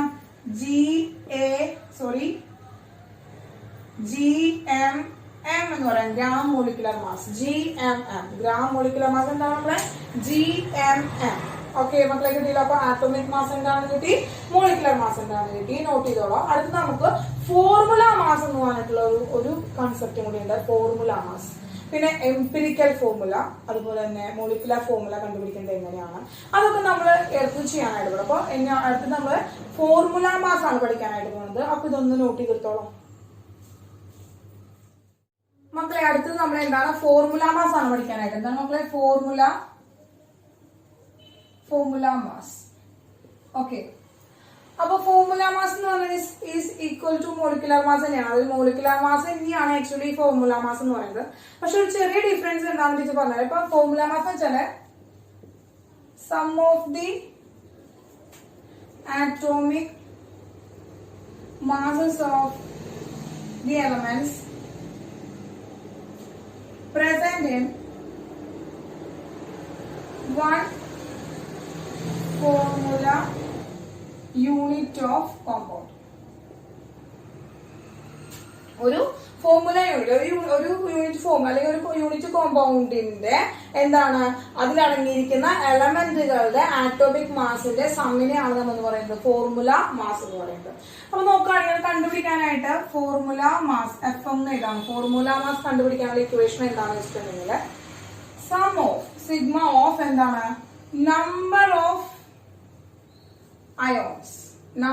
ions into atomic mass of each atom. അപ്പോ നമ്പർ ഓഫ് അയോൺസ് എന്ന് എഴുതാനുള്ള കാരണം എന്താ വെച്ചാല് ഫോർമുല മാസ് എപ്പോഴും നമ്മൾ അയോണിക് കോമ്പൗണ്ടിന്റെ മാസിനെയാണ് നമ്മൾ എന്ന് പറയാ ഫോർമുല മാസ് എന്ന് പറയാം. അയോണിക് കോമ്പൗണ്ടുകളുടെ മാസിനെയാണ് നമ്മൾ ഫോർമുല മാസ് എന്ന് പറയാം. ഓക്കെ, അപ്പൊ അയോണിക് കോമ്പൗണ്ടിൽ അയോൺസ് ആണല്ലോ ഉണ്ടാവുക. ഫോർ എക്സാമ്പിൾ അപ്പോൾ നമ്മൾ പറയുകയാണെങ്കിൽ ഇപ്പൊ NaCl ഒരു അയോണിക് കോമ്പൗണ്ട് ആണ്. അപ്പൊ NaClന്റെ FM എന്ന് പറയുന്നത് എത്ര അയോൺസ് ഉണ്ട് മക്കളെ, ഇതിൽ എത്ര അയോൺസ് ഉണ്ട്, 2 അയോൺസ് ആണുള്ളത് അല്ലെ. അപ്പൊ Na പ്ലസ് എന്ന് പറയുന്നത് Cl മൈനസ് എന്ന് പറയുന്ന ഒരു അയോൺ ഉള്ളത്. അപ്പൊ Na പ്ലസ് അയോൺ എത്ര ഉണ്ട്, ഒരെണ്ണുണ്ട്. അപ്പൊ Na പ്ലസ് അയോൺ ഒരെണ്ണുണ്ട്. ഇൻറ്റു അവന്റെ ആ ആറ്റത്തിന്റെ എന്റെ ആറ്റത്തിന്റെ ആറ്റമിക് വെയിറ്റ് എത്രയാണ് 23 ആണ് പ്ലസ് Cl മൈനസ് ഒരെണ്ണുണ്ടല്ലോ നമ്മുടെ Cl മൈനസ് ഒരെണ്ണുണ്ട് അപ്പൊ 1 ഇൻറ്റു അവന്റെ ആറ്റോമിക് വെയിറ്റ് എന്ന് പറയുന്നത് 35.5 ആണ് അപ്പൊ നമ്മൾ ആഡ് ചെയ്തൊക്കെ 5 8 5 58.5 ആണ് 58.5 യൂണിഫൈഡ് മാസ് ആണ് formula mass of NaCl. Okay മക്കളെ, അപ്പൊ എന്താണ് ഫോർമുല മാസ് എന്ന് പറയുന്നത്? ഫോർമുല മാസ് അയോണിക് കോമ്പൗണ്ടുകളുടെ മോളിക്കുലർ മാസ് തന്നെയാണ്. അയോണിക് കോമ്പൗണ്ടുകളുടെ മോളിക്കുലർ മാസ് പറയുകയാണെങ്കിൽ നമുക്ക് അതിനെന്താ ഫോർമുല മാസ് ആയിട്ടാണ് പറയാം. Sum of the atomic masses of the elements present in one formula unit of a compound. ഒരു ഫോർമുല യൂണിറ്റ്, ഒരു യൂണിറ്റ് ഫോർമുല, അതായത് NaCl എന്ന് പറഞ്ഞാൽ ഒരു ഫോർമുലയില് ഉള്ള അയോൺ എന്താ പ്രസന്റ് ആയിട്ടുള്ള എലമെന്റുകളുടെ ആറ്റോമിക് മാസിന്റെ സമ്മിനെയാണ് നമ്മൾ എന്ന് പറയുന്നത് നമ്മള് ഫോർമുല മാസ് എന്ന് പറയുന്നത്. അതൊക്കെ കിട്ടിയില്ല മക്കളെ. അപ്പൊ ഫോർമുല മാസ് കഴിഞ്ഞു. അപ്പൊ ഈ ഫോർമുല മാസ് കിട്ടി. അതൊക്കെ കിട്ടണമെങ്കിൽ നമുക്ക് എന്താവശ്യമാണ്? ഒരു എന്താവശ്യമാണ്? ഒരു മോളിക്കുലർ ഫോർമുല ആവശ്യമാണ്. ഒരു ഫോർമുല ആവശ്യമാണ്. ഒരു മോളിക്കുലർ ഫോർമുല ആവശ്യമാണ്. അപ്പൊ എങ്ങനെയാണ് ഇനി ഒരു മോളിക്കുലർ ഫോർമുല നമുക്ക് കണ്ടുപിടിക്കാനായിട്ട് പറ്റുക? ഒരു മോളിക്കുലർ ഫോർമുല കണ്ടുപിടിച്ചു കഴിഞ്ഞാൽ നമുക്ക് എന്താണ് മോളിക്കുലർ മാസ് കണ്ടുപിടിക്കാനായിട്ട് പറ്റും. അപ്പൊ ഇനി എങ്ങനെയാണ് ഒരു മോളിക്കുലർ ഫോർമുല കണ്ടുപിടിക്കാനായിട്ട് പറ്റാന്നുള്ളത് നോക്കുന്നത്? ആ മോളിക്കുലർ ഫോർമുല കണ്ടുപിടിക്കാനായിട്ട് നമുക്ക് ഒരു എംപിരിക്കൽ ഫോർമുല എന്ന് പറയുന്ന ഒരു സ്മോളസ്റ്റ് റേഷ്യോയിലുള്ള ഒരു ഫോർമുല കണ്ടുപിടിക്കേണ്ടതുണ്ട്. അപ്പോ എന്താണ് എംപിരിക്കൽ ഫോർമുല അഥവാ എന്താണ് മോളിക്കുലർ ഫോർമുല എന്നുള്ളതൊക്കെ നമുക്ക് അടുത്ത് പഠിക്കാം. അപ്പൊ ഇതൊന്ന് നോട്ട് ചെയ്തോളാം. അടുത്ത് നമുക്ക് empirical formula, molecular formula, percentage composition പഠിക്കാം. എന്നിട്ട് അതിന്റെ ഓരോ പ്രോബ്ലംസ് ഒക്കെ നമുക്ക് ചെയ്യണം. അപ്പൊ നമുക്ക് വേഗത്തിൽ നോട്ട് ചെയ്തോളാം. അപ്പൊ മക്കളെ, നമ്മള് എംപിരിക്കൽ ഫോർമുലയും അതുപോലെ തന്നെ മോളിക്കുലർ ഫോർമുലയും എന്താണെന്ന് പഠിക്കാനായിട്ട് പോകണം. അപ്പൊ എംപിരിക്കൽ ഫോർമുല എന്ന് പറഞ്ഞിട്ടുണ്ടെങ്കിൽ ഒരു കോമ്പൗണ്ടിന്റെ ഏറ്റവും സിംപ്ലസ്റ്റ് ആയിട്ടുള്ള വോൾ നമ്പർ റേഷ്യോ കാണിക്കുന്ന എന്താണ് ഫോർമുലയാണ് നമ്മൾ എംപിരിക്കൽ ഫോർമുല എന്ന് പറയുന്നത്. അപ്പൊ മോളിക്കുലർ ഫോർമുല എന്ന് പറഞ്ഞാല് ഒരു കോമ്പൗണ്ടിന്റെ ഒരു മോളിക്യൂളിന്റെ എക്സാക്ട് നമ്പർ ഓഫ് ആറ്റം അല്ലെങ്കിൽ എക്സാക്ട് നമ്പർ ഓഫ് എലമെന്റ്സിനെ കാണിച്ചുകൊണ്ട് എഴുതുന്ന ഫോർമുലയാണ് നമ്മൾ മോളിക്കുലർ ഫോർമുല എന്ന് പറയുന്നത്. അപ്പൊ ആ ഒരു ഡിഫറൻസ് പറഞ്ഞുതരാം മക്കളെ. ആ ഡിഫറൻസ് പറഞ്ഞുതരാം. ഇപ്പൊ എംപിരിക്കൽ ഫോർമുല എന്ന് പറയുന്നത് simplest wall number ratio of the various atom present in A compound. എന്താണ്? സിംപ്ലസ്റ്റ് വോൾ നമ്പർ റേഷ്യോ ആണ്. സിംപ്ലസ്റ്റ് വോൾ നമ്പർ റേഷ്യോ ആണ് ഒരു കോമ്പൗണ്ടിന്റെ സിംപ്ലസ്റ്റ് വോൾ നമ്പർ റേഷ്യോ ആണ്. അത് ആ വോൾ നമ്പർ റേഷ്യോ എന്തിനെ ഇൻഡിക്കേറ്റ് ചെയ്യുന്നത്? ആറ്റംസിന്റെ എന്താണ് സിംപ്ലസ്റ്റ് വോൾ നമ്പർ റേഷ്യോ ആണ് നമ്മൾ അവിടെ ഇൻഡിക്കേറ്റ് ചെയ്യുന്നത്. ഫോർ എക്സാമ്പിൾ പറയുകയാണെങ്കിൽ ഇപ്പൊ ബെൻസീൻ എന്ന് പറയുന്ന ഒരു കോമ്പൗണ്ടിന്റെ എംപിരിക്കൽ ഫോർമുല എന്ന് പറയുന്നത് CH ആണ്. CH is the empirical formula of benzene. ബെൻസീന്റെ എംപിരിക്കൽ ഫോർമുല CH ആണ്. അപ്പോൾ സിംപ്ലസ്റ്റ് റേഷ്യോ ആണ് പറയുന്നത്. സിംപ്ലസ്റ്റ് റേഷ്യോ ആണോ കാർബണും ഹൈഡ്രജനും ഉണ്ട്. അതാണ് സിംപ്ലസ്റ്റ് റേഷ്യോ ഓഫ് ബെൻസീൻ എന്ന് പറയുന്നത്. അതാണ് എംപിരിക്കൽ ഫോർമുല. അപ്പൊ എംപിരിക്കൽ ഫോർമുലയെ നമുക്ക് EF എന്ന് പറയാം കേട്ടോ. EF എന്ന് ഡിനോട്ട് ചെയ്യാൻ മക്കളെ. ഇനി എന്താണ് അപ്പൊ molecular formula? Molecular formula exact number of different type of atoms present in A molecule of A compound. ഒരു കോമ്പൗണ്ടിന്റെ മോളിക്യൂള് എന്ത് ചെയ്യാണ്? എത്ര നമ്പർ ആറ്റംസ് ഉണ്ട് എന്നുണ്ട് അതിന്റെ എക്സാക്ട് നമ്പർ ആണ്. എന്താണ് നമുക്ക് എക്സാക്ട് നമ്പർ ആണ്. ആ ഒരു എക്സാക്ട് നമ്പറിനെയാണ് നമ്മൾ പറയുന്നത് മോളിക്കുലർ ഫോർമുല. എക്സാക്ട് നമ്പർ എഴുതിയിട്ടുള്ളതിനെയാണ് നമ്മൾ പറയുന്നത് മോളിക്കുലർ ഫോർമുല എന്ന് പറയുന്നത്. മോളിക്കുലർ ഫോർമുല എന്ന് പറയുന്നത്. അപ്പോ ബെൻസീന്റെ മോളിക്കുലർ ഫോർമുല എന്ന് പറയുന്നത് C6H6 ആണ്. എത്രയാണ് നമ്മുടെ ബെൻസീന്റെ മോളിക്കുലർ ഫോർമുല എന്ന് പറയുന്നത് C6H6 ആണ്. കിട്ടിയല്ലോ. ഇനി ഇവർ തമ്മിലുള്ള റിലേഷൻ ആണ് നമ്മൾ അടുത്തത് പറയാനായിട്ട് പോകുന്നത്. ഇവർ തമ്മിലുള്ള ഒരു റിലേഷൻ ആണ്. അപ്പൊ നോക്കുക, നമുക്കറിയാം അല്ലെ, CH എന്ന് പറയുന്നത് എംപിരിക്കൽ ഫോർമുലയാണ്. C6H6 എന്ന് പറയുന്നത് മോളിക്കുലർ ഫോർമുലയാണ്. അപ്പൊ ഈ എംപിരിക്കൽ ഫോർമുല എന്ത് വ്യത്യാസം വന്നിരിക്കുന്നത്? ഈ കാർബണിന് എന്താണ് കാർബണിന്റെ അടിയിൽ അല്ലെ CH എന്ന് പറയുന്ന എംപിരിക്കൽ ഫോർമുലയിലെ എന്താണ് കാർബണിന്റെ അടിയിൽ 6 വന്നു, ഹൈഡ്രജന്റെ ഇടയിൽ 6 വന്നു. അതായത് ഒരു കോമൺ നമ്പർ കൊണ്ട് എംപിരിക്കൽ ഫോർമുലനെ മൾട്ടിപ്ലൈ ചെയ്തേക്കാണ്. എന്ത് ചെയ്യാണ്? ഇവിടെ കിട്ടിയിരിക്കുന്ന ആ എംപിരിക്കൽ ഫോർമുലനെ ഇൻറ്റു 6 ചെയ്തപ്പോഴാണ് നമുക്ക് എന്ത് കിട്ടിയത്? മോളിക്കുലർ ഫോർമുല ഓഫ് ബെൻസീൻ കിട്ടിയത് അല്ലെ മക്കളെ? മോളിക്കുലർ ഫോർമുല ഓഫ് ബെൻസീൻ കിട്ടിയത്. അപ്പൊ ഒരു നമ്പർ കൊണ്ട് മൾട്ടിപ്ലൈ ചെയ്തു. ആരെന്നെ?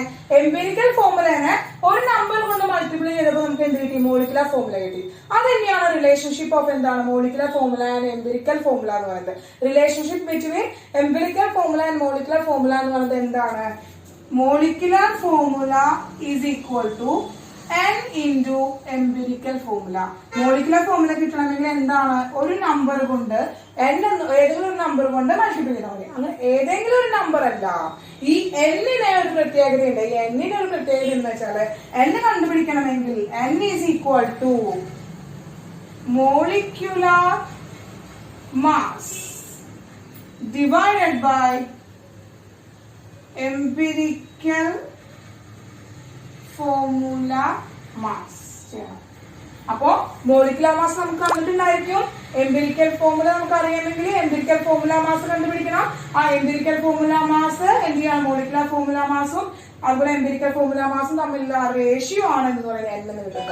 നമുക്ക് ഷോർട്ടായിട്ട് molecular mass divide by empirical formula mass എന്ന് എഴുതാനായിട്ട് പറ്റും. അപ്പൊ നോക്കുകയാണ് കേട്ടോ. ഇവിടുത്തെ എംപിരിക്കൽ ഫോർമുല എന്ന് പറഞ്ഞാൽ എത്രയാണ് മക്കളെ? ഇവിടുത്തെ എംപിരിക്കൽ ഫോർമുല മാസ് എത്രയാണ്? EFM എന്ന് പറഞ്ഞാൽ എത്ര കിട്ടിയിരിക്കുന്നത് നമുക്ക്? EFM എന്ന് പറയുന്നത് എത്രയാണ്? 12 + 1 = 13 ആണ് കിട്ടിയിരിക്കുന്നത് അല്ലെ? 13 ആണ് കിട്ടിയിരിക്കുന്നത്. ഇനി ഇവിടുത്തെ മോളിക്കുലർ ഫോർമുല മാസ് എത്രയാണ്? മോളിക്കുലർ ഫോർമുല മാസ് അല്ലെങ്കിൽ MM, മോളിക്കുലർ മാസ് MM എന്ന് പറയാനായിട്ട് പറ്റും. എത്രയാണ്? 6 × 12 + 6 × 1 ആണ്. 6 × 12 എത്ര കിട്ടും മക്കളെ? 6 × 12 12, ബാക്കി 1 × 6 6 + 7 പ്ലസ് 6 × 1 എത്രയാണ് മക്കളെ? 6 തന്നെയാണ്. എത്ര വന്നു? 8, 78 കിട്ടി മക്കളെ. 78 കിട്ടി. ഇനി നമ്മൾ എന്ത് ചെയ്യാണ്? ഈ ഫോർമുല ഇട്ട് കൊടുക്കാണ്. 78 ഡിവൈഡ് ബൈ എത്രയാണ്? 13 ഇട്ട് കൊടുക്കാണ്. അപ്പൊ 78 ഡിവൈഡ് ബൈ 13 ഇട്ട് കൊടുക്കാണ്. 78 ഡിവൈഡ് ബൈ 13 ഇട്ട് കൊടുത്താൽ എത്ര വരും? കട്ട് ചെയ്ത് നോക്കി നോക്കിയേ, എത്ര കിട്ടും? 6 കിട്ടും. അപ്പൊ 6 തന്നെയല്ലേ കിട്ടിയത്? എന്ന് പറയുന്നത് 6 തന്നെയല്ലേ മക്കളെ? 6 അല്ലേ? 3 × 6 13 × 6 അല്ലേ 78 എന്ന് പറയുന്നത്. അപ്പൊ ആ റിലേഷൻ മക്കൾക്ക് കിട്ടിയില്ല. റിലേഷൻ കിട്ടിയില്ല. വളരെ ഇമ്പോർട്ടന്റ് ആണ് മക്കളെ. എന്തായാലും ഒരു ക്വസ്റ്റ്യൻ ഈ ഭാഗത്ത് നിന്ന് വരും. എന്തായാലും ഒരു ക്വസ്റ്റ്യൻ ഈ ഭാഗത്ത് നിന്ന് വരാറുണ്ട്. അപ്പോ വളരെ ഇമ്പോർട്ടന്റ് ആയിട്ടുള്ള ഒരു ടോപ്പിക് ആണ്. എന്റെ മക്കളെ എന്ത് ചെയ്യുക? നോട്ട് ചെയ്തെടുക്കുക. ഇനി നമുക്ക് ഓരോ പ്രോബ്ലംസ് ചെയ്യാം. ഓക്കെ, ഓരോ പ്രോബ്ലംസ് ചെയ്യാം. അപ്പൊ ആ പ്രോബ്ലംസ് ചെയ്യണമെങ്കിൽ എംപിരിക്കൽ ഫോർമുല കണ്ടുപിടിക്കണം. അപ്പൊ ഈ എംപിരിക്കൽ ഫോർമുല കണ്ടുപിടിക്കാനായിട്ട് നമുക്ക് പെർസെന്റേജ് മാസ് കോമ്പോസിഷൻ അറിയേണ്ടതുണ്ട്. അപ്പൊ അതും കൂടി കഴിഞ്ഞിട്ട് നമുക്ക് 2 പ്രോബ്ലംസ് ചെയ്യാം. ഓക്കെ, അപ്പൊ നോട്ട് ചെയ്തെടുത്തോളൂ. അപ്പോൾ എംപിരിക്കൽ ഫോർമുല അതുപോലെ മോളിക്കുലർ ഫോർമുലയുടെ പ്രോബ്ലംസ് ചെയ്യണേക്ക് മുമ്പായിട്ട് നമ്മൾ അറിഞ്ഞിരിക്കേണ്ട ഒരു കാര്യമാണ് പെർസെന്റേജ് കോമ്പോസിഷൻ എന്ന് പറയുന്നത്. അതായത് പെർസെന്റേജ് കോമ്പോസിഷൻ എന്ന് പറയുകയാണെങ്കിൽ ഒരു കോമ്പൗണ്ടിൽ അടങ്ങിയിരിക്കുന്ന എലമെന്റുകളുടെ മാസ് പെർസെന്റേജിനെയാണ് നമ്മൾ എന്ത് പറയുന്നത്? പെർസെന്റേജ് കോമ്പോസിഷൻ എന്ന് പറയുന്നത്. അപ്പോ എന്താണ്? കാൽസ്യം കാർബണേറ്റ് CaCO3 എന്ന് പറയുന്ന ഒരു കോമ്പൗണ്ട് എന്ന് വിചാരിക്കാം. ഈ കോമ്പൗണ്ടില് ഓരോ എലമെന്റിന്റെയും മാസ് പെർസെന്റേജ് ആണ് അവന്റെ പെർസെന്റേജ് കോമ്പോസിഷൻ. ഇപ്പൊ കാർബൺ കാൽസ്യം എത്രയുണ്ട്, കാൽസ്യം എത്ര മാസ് പെർസെന്റേജ് ഉണ്ട് എന്ന് കണ്ടുപിടിക്കാണ് അവന്റെ മോളിക്കുലർ മാസിലെ കാർബൺ എത്ര പെർസെന്റേജ് ഉണ്ട് എന്ന് കണ്ടുപിടിക്കുന്നതിനാണ് നമ്മൾ പറയുന്നത് പെർസെന്റേജ് കോമ്പോസിഷൻ എന്ന് പറയുന്നത്. അപ്പൊ അങ്ങനെ പറയുകയാണെങ്കിൽ പെർസെന്റേജ് കോമ്പോസിഷൻ ചില എന്താണ്? The mass percentage of each element present in a compound. ഒരു കോമ്പൗണ്ടിൽ അടങ്ങിയിരിക്കുന്ന എലമെന്റുകളുടെ ഈച്ച് എലമെന്റ് ഓരോ എലമെന്റിന്റെയും മാസ് പെർസെന്റേജിനെയാണ് എന്ന് പറയുന്നത് പെർസെന്റേജ് കോമ്പോസിഷൻ എന്ന് പറയുന്നത്. അപ്പോ percentage composition is equal to എന്ന് പറയുന്നത് mass of an element divided by, അതായത് മാസ് ഓഫ് എലമെന്റിന്റെ atomic mass of an element divided by എന്താണ്? Molecular mass of compound into 100. അപ്പൊ പെർസെന്റേജിലേക്ക് ആക്കണമെങ്കിൽ നമ്മൾ മൾട്ടിപ്ലൈഡ് ബൈ 100 ആണ്. 100 ചെയ്യണം. അപ്പൊ ഇതാണ് പെർസെന്റേജ് കോമ്പോസിഷൻ. ഇതാണ് പെർസെന്റേജ് കോമ്പോസിഷൻ.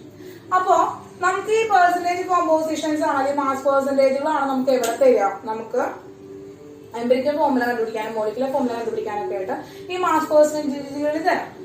അല്ലെങ്കിൽ എന്താണ് അവര് വെയിറ്റിൽ തന്നെ തരാണെങ്കിൽ അതിന്റെ മാസ് പെർസെന്റേജ് കണ്ടുപിടിക്കേണ്ടി വരും. അപ്പൊ അതിനൊക്കെ വേണ്ടിയിട്ടാണ് നമ്മൾ പെർസെന്റേജ് കോമ്പോസിഷൻ കണ്ടുപിടിക്കുന്നത്. ഇനി അപ്പൊ അടുത്ത് പറയുന്നത് വെച്ചാല് എങ്ങനെയാണ് ഒരു empirical formula finding table. Empirical formula കണ്ടുപിടിക്കാനുള്ള ടേബിൾ ആണ് അടുത്ത് പറയാനായിട്ട് പോകുന്നത് കേട്ടോ. അപ്പൊ അത് കണ്ടുപിടിക്കാനുള്ള ടേബിൾ എന്ന് പറയുന്നത് ഫസ്റ്റ് എലമെന്റ്, അടുത്തത് നമുക്ക് പെർസെന്റേജ് എഴുതാം. percentage composition divided by atomic mass. ഇനി relative number of atom. Relative number of atom അല്ലെങ്കിൽ നമ്മൾ കണ്ടുപിടിക്കാനായിട്ട് percentage divided by atomic mass. Percentage divided by atomic mass. ഇതാണ് ഈ table. Divided by simplest ratio. Divided by simplest ratio. ഈ ഒരു table ഇങ്ങനെ ഒരു ടേബിൾ ഉപയോഗിച്ചാണ് നമ്മൾ എന്ത് ചെയ്യാം, നമ്മൾ എംപിരിക്കൽ ഫോർമുല കണ്ടുപിടിക്കാനുള്ള ഒരു ടേബിൾ ആണ്. അപ്പോൾ എംപിരിക്കൽ ഫോർമുല കണ്ടുപിടിക്കാനുള്ള ഒരു ക്വസ്റ്റ്യൻ നമുക്ക് ചെയ്യാം. അപ്പൊ എംപിരിക്കൽ ഫോർമുല കണ്ടുപിടിക്കാൻ ക്വസ്റ്റ്യൻ ചെയ്യാം മക്കളെ. അപ്പൊ നിങ്ങൾ എന്ത് ചെയ്യുക, ആദ്യം ഇതൊന്ന് നോട്ട് ചെയ്ത് വരച്ചെടുക്കുക. നമുക്ക് അടുത്ത ഒരു ക്വസ്റ്റ്യൻ ചെയ്യാം. ഓക്കെ, നോട്ട് ചെയ്തോ.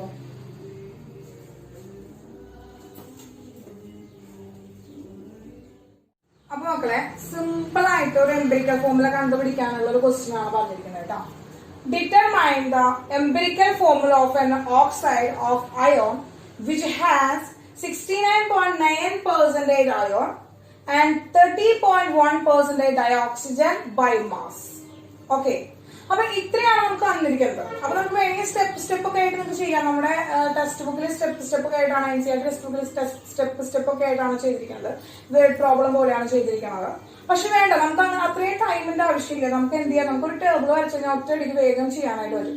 അപ്പൊ ടൈം കൺസ്യൂം ചെയ്യാൻ പറ്റുന്ന ഒരു മെത്തേഡാണ് നമ്മൾ ടേബുലർ ഫോമുല, എംപിരിക്കൽ ഫോമുല കണ്ടുപിടിക്കാന്ന് പറയുന്നത്. അപ്പൊ ടേബുലർ ഫോമുല നമുക്ക് അറിയാതെ എന്താണ്, എലമെന്റ് ഉണ്ട്, പിന്നെ എന്താണ് പെർസെന്റേജ്, തന്നിട്ടുള്ള percentage, atomic mass, percentage by atomic mass, ratio. അപ്പൊ ഇതാണ് നമ്മുടെ ടേബിൾ അല്ലെ. നമ്മൾ എന്ത് ചെയ്തു, നമ്മൾ വരച്ചു. അത്ര വലിയ ബോക്സ് ഒന്നും വരയ്ക്കേണ്ട ആവശ്യമില്ല അല്ലെ. കാരണം വെച്ചാൽ നമുക്ക് എന്താണ്, ആകെ 2 എലമെന്റുകളേ ഉള്ളൂ. അപ്പൊ ആ 2 എലമെന്റിനുള്ള എന്ത് വരച്ചാൽ മതി, ഒരു ടേബിൾ വരച്ചാൽ മതി. ഓക്കെ, അപ്പൊ ഈ ടേബിൾ വരച്ചു. ഇനി എന്താണ്, എലമെന്റ് എന്ന് പറഞ്ഞാൽ 2 ആണത്. അപ്പൊ 2 കോളം ആക്കി തിരിച്ചു. ഓക്കെ, ആരൊക്കെയാണ്, അയൺ ഉണ്ട്, അതുപോലെ തന്നെ ഓക്സിജൻ ഉണ്ട്.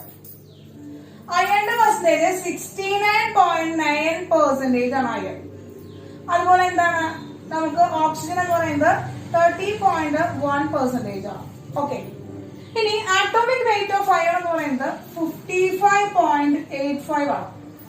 അപ്പൊ അയണിലേക്ക് വരുമ്പോ എന്റെ മക്കൾക്ക് ആറ്റോമിക് വെയിറ്റ് തരും മക്കളെ. അപ്പോ എന്താണ്, നിങ്ങൾക്ക് ചെയ്യാനായിട്ട് പറ്റും.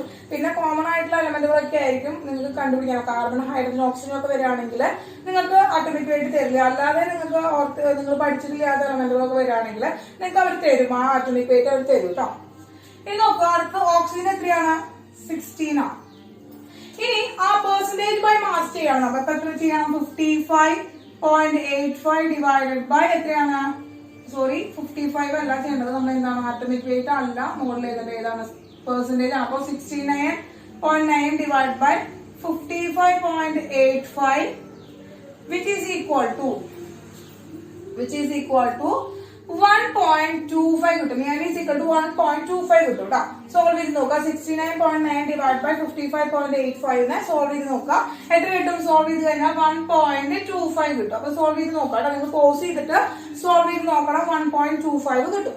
ഓക്കെ, ഇനി നോക്കുക, അടുത്തെന്ന് പറയുന്നത് നമ്മുടെ അടുത്ത് എന്താണ്, 30.1 ഡിവൈഡഡ് ബൈ എത്ര കിട്ടും, 30.1 ഡിവൈഡഡ് ബൈ 16 ആണ്.